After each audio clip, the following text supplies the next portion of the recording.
A UNESCO chair at a university, it was a way of UNESCO linking to the real world. Now, the purpose of the chair at York University, it began in 1999 on trying to look into how we could reorient the preparation of new teachers and the in-service of existing teachers from a goal of development to a goal of sustainable development. We looked at universities and schools in 18 of the high-performing PISA countries. This is the Program for International Student Assessment. So Korea, Japan, Finland, Canada, and so on.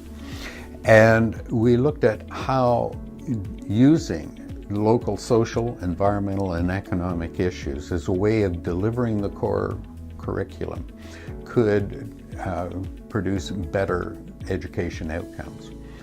This was a real eye-opener because many countries had said, well, we can't work on education for sustainable development, we're focusing on our math and language scores. And what we proved was that it actually enhanced it.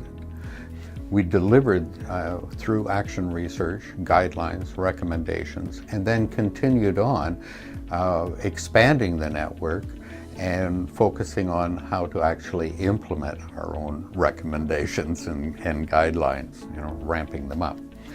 The Truth and Reconciliation program here in Canada strongly recommended that education be a focal point in moving forward.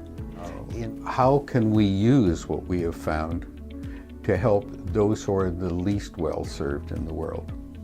The indigenous, the marginalized, the vulnerable youth. And so that is the newest program that we're working on. And so we're looking at this same methodology of using education for sustainable development. Both the content and the pedagogy can improve their education and hence their lives. Everything we do now with the UNESCO Chairs, especially in Canada, but around the world, is focusing on how we can help UNESCO in delivering their role in the Sustainable Development Goals. So it's unique amongst all the UN agencies, and it's extremely valuable.